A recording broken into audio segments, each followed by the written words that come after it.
ओम शांति। सभी भाई बहनों को गुड मॉर्निंग। आज की साकार मुरली में प्यारे प्यारे शिव बाबा और ब्रह्मा बाबा, परमात्मा और आदि पिता ब्रह्मा, जिनको भाग्य विधाता कहा जाता है, दोनों हम बच्चों को समझा रहे हैं। क्या समझानी दे रहे हैं? जिससे हम बच्चों का सिर्फ वर्तमान ही भाग्य ऊंचा न बने, लेकिन अनेक जन्म जन्मांतर के लिए हम सबका ऊंच भाग बन जाए। तो आज बाबा साकार मुरली में बहुत करके दान के ऊपर समझा रहे हैं। बाबा दान का महत्व बता रहे हैं। तो बाबा ने आज कहा कि लौकिक जीवन में भी मनुष्य दान करते हैं और भक्ति मार्ग में, और जब तुम बाबा के बन जाते हो तो बाबा भी तुम्हें कहते हैं कि तुम्हारे पास जो कुछ है उसको ईश्वरीय सेवा में लगा दो। तो आज बाबा ने कहा कि बाबा ये हॉस्पिटल, यूनिवर्सिटीज खोलते हैं, इसकी ब्रांचेस बढ़ती जाती हैं, मकान बनते हैं, बच्चे आकर रहते हैं और रोगी आत्माएं आकर यहाँ पर शफा पाती हैं, और बहुत बच्चे आकर यहाँ पढ़ाई पढ़कर जन्म जन्म के लिए अपना ऊंच पद की प्राप्ति करते हैं। तो बाबा ने कहा, लेकिन जो दान तुम बच्चे करते हो, उस दान की विशेषता क्या है? वो दान किया हुआ आपका सफल हो जाए और आपको उसका रिटर्न पूरा अजूरा मिले। तो आज बाबा ने कहा कि किए हुए दान में तुम बच्चों का ममत्व नहीं होना चाहिए। ब्रह्मा बाबा का मिसाल है हम सब के सामने। इन दो शब्दों का ज्यादा प्रयोग किया जाता है, दान और पुण्य। कहते हैं दान पुण्य करो भाई। लेकिन जब कोई मनुष्य दुनिया में दान करता है, बहुत अधिक दान भी करता हो, कितना बड़ा दानी हो, तो भी ये नहीं कहेंगे दान आत्मा। गायन किसका है?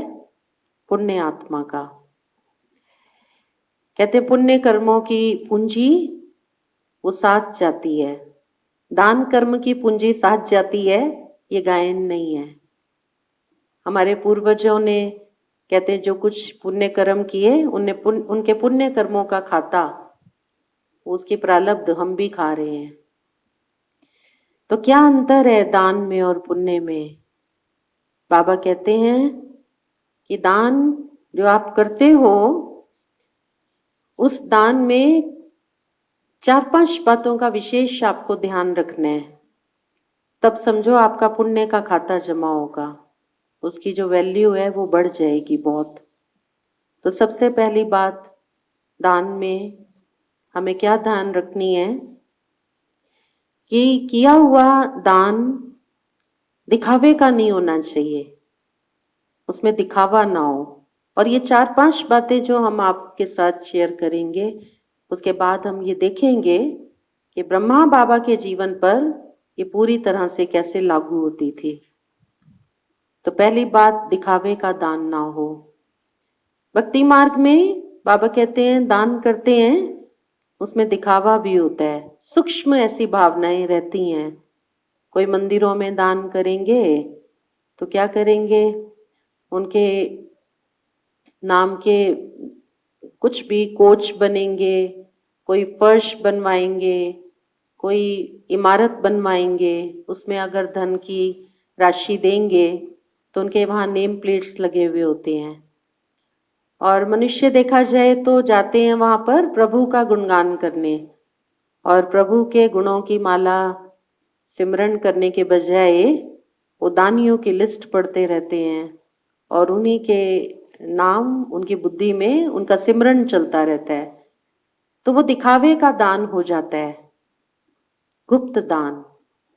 ऐसी आत्मा जो दान करने के बाद दिखावा करती है, उसको कभी भी मानसिक संतोष, सुख, शांति, खुशी उसकी प्राप्ति नहीं होगी, उसकी अनुभूति नहीं होगी। तो पहली बात, दिखावा ना हो। दूसरी बात, बाबा कहते कि तुरंत दान महापुण्य, ये गाया हुआ है। जैसे ही संकल्प आए कि हम कुछ सफल करें अपना, उस संकल्प को तुरंत करना चाहिए। जैसे ताजा बना हुआ भोजन जब हम खाते हैं तो उसके हमें संपूर्ण विटामिन्स मिलते हैं बॉडी को, और जब वो रखा रखा बासी हो जाता है तो उसकी शक्ति कम हो जाती है।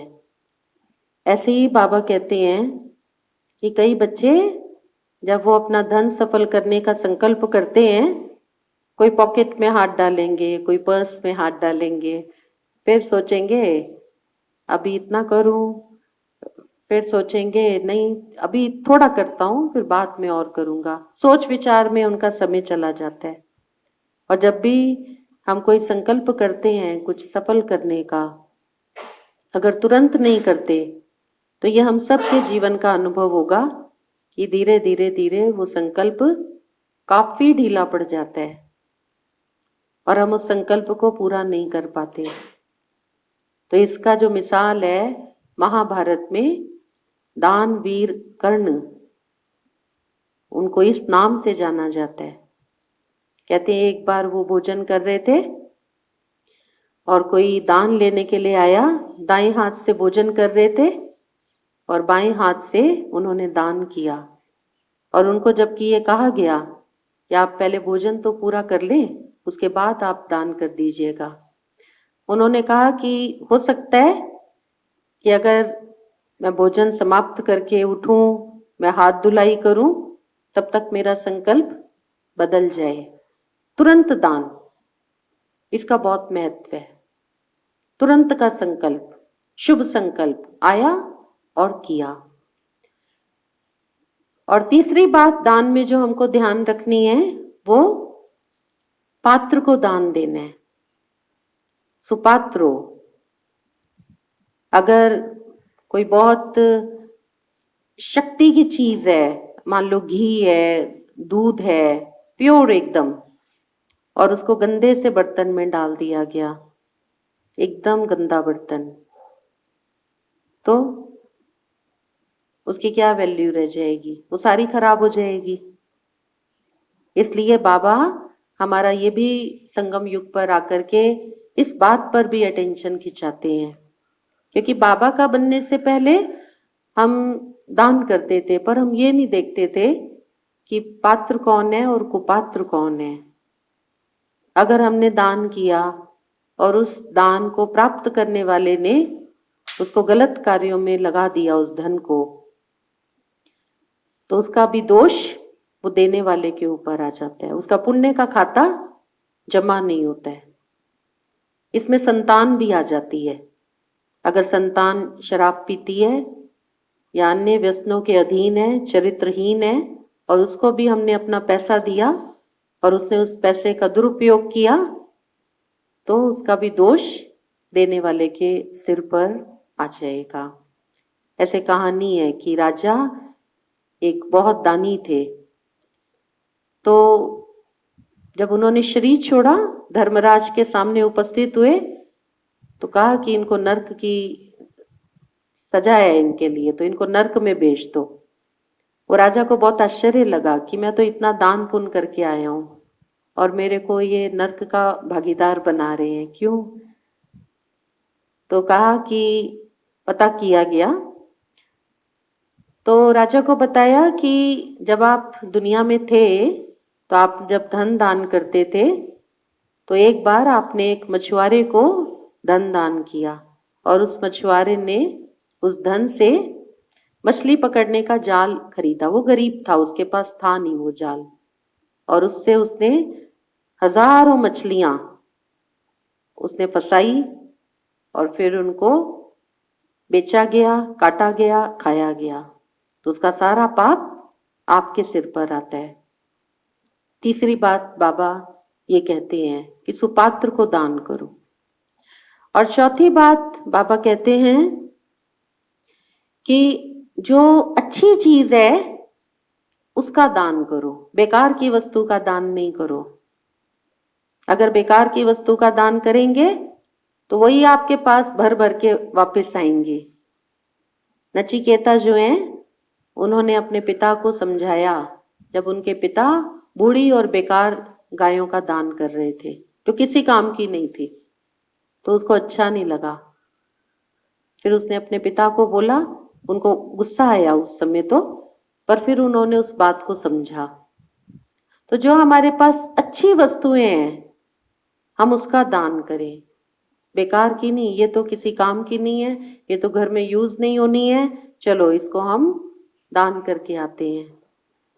तो आज बाबा सुना रहे हैं दान